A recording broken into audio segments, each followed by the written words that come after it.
뜨거운 거를 안 먹어요. 절대로. 커피도 네, 뜨거운 거 잘 안 먹어요. 음료도 그렇고 음식도 그렇고 막 그렇게 엄청 뜨겁게 나온 음식 같은 거 안 드신다는 앞접시 달라 그러죠. 그렇게 유지를 해야지 이제 세계대회 심사에 합격할 아닙니다.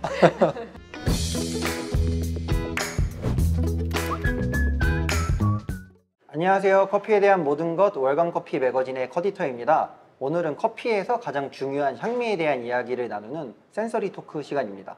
지난 모무스 커피 추경화 바리스타님에 이어서 오늘은 성수에 있는 김이사 송인영 대표님을 자리에 모셨습니다.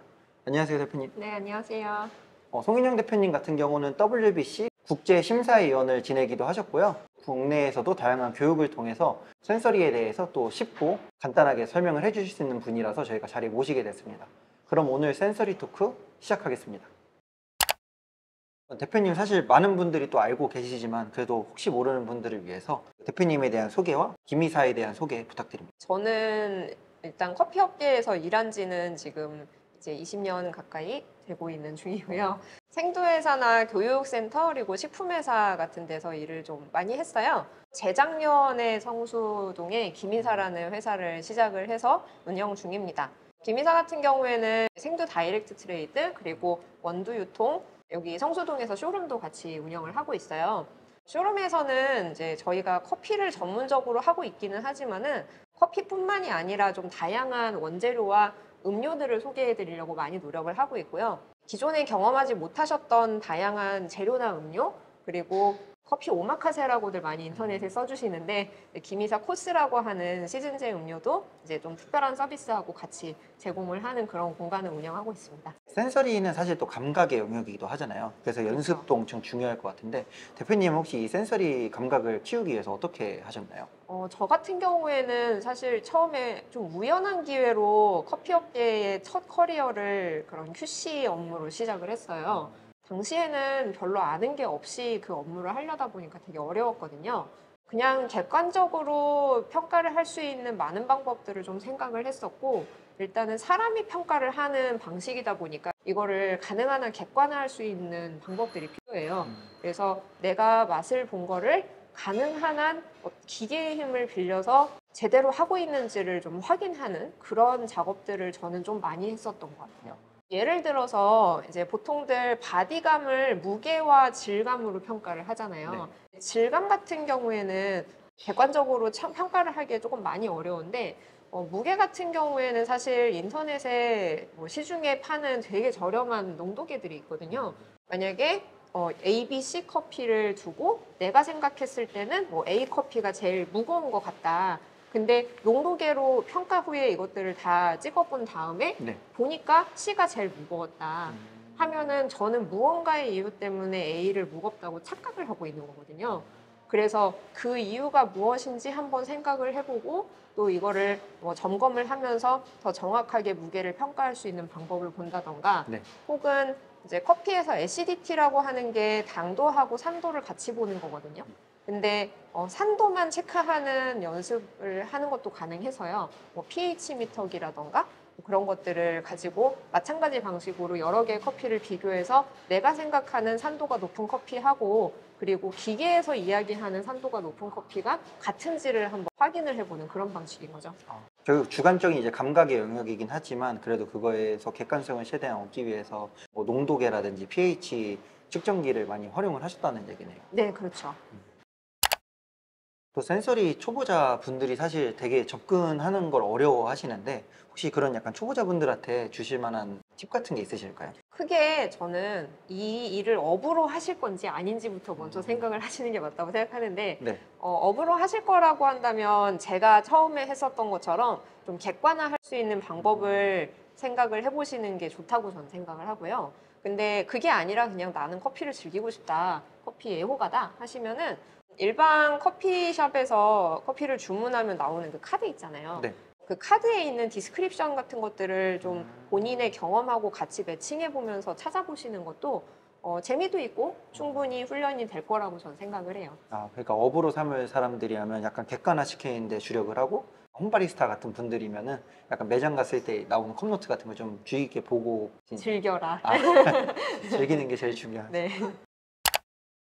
그 대표님 같은 경우는 국제대회 WBC에서도 심사위원 경험을 갖고 계시잖아요. 네. 국제대회를 생각해보면 해외 심사위원들도 많고 또 입맛이 각각 다르다 보니까 기준 잡기가 힘들 것 같은데 보통 그런 자리에서는 칼리브레이션을 어떻게 잡는 편이신가요? 전 세계에 있는 심사위원들이 다 모이게 되면은 그 해의 가이드가 있어요. 그러니까 예를 들어서 요즘 같은 경우에는 무산소 발효가 되게 많이 이슈잖아요. 네. 무산소 발효 커피에 대해서 이제 저희는 조금 열린 마음을 가져야 되는 입장인 거예요.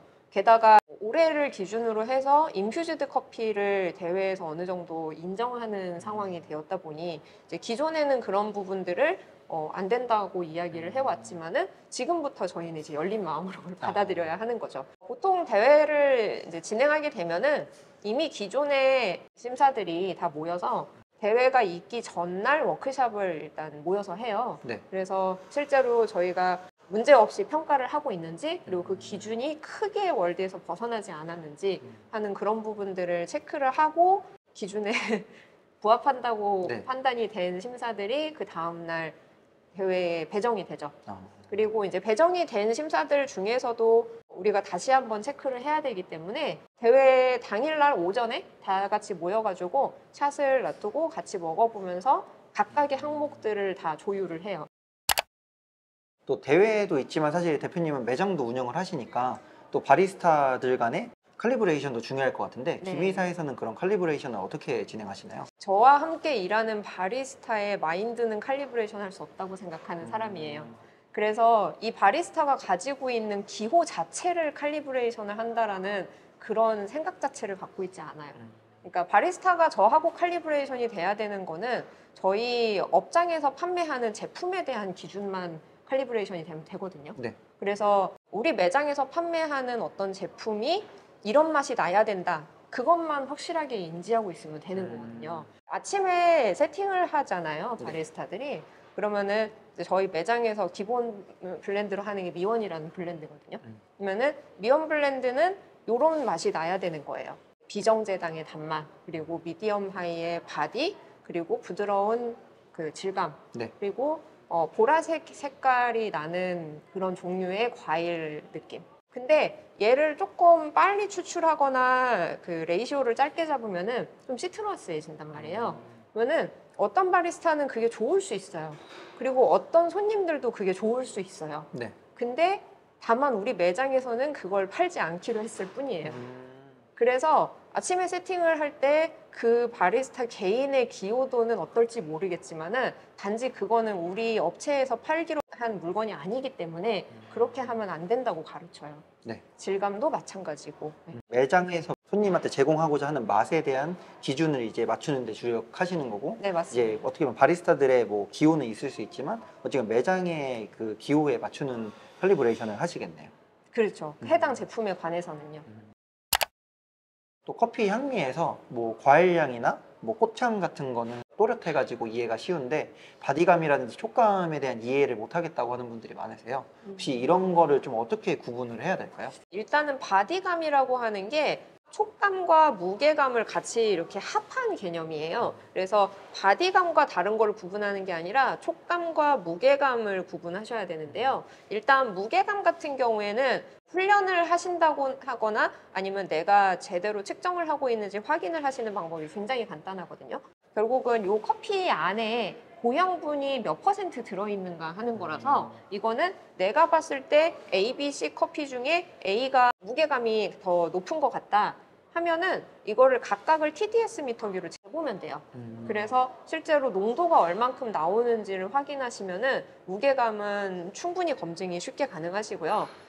다만 질감 같은 경우에는 이거는 입안에서 얼만큼 용액이 부드러운가 하는 느낌을 말하는 거라서 보통 커핑을 할 때에는 용액을 입안에 넣고 이게 입천장이고 이게 혀라고 한다면은 네.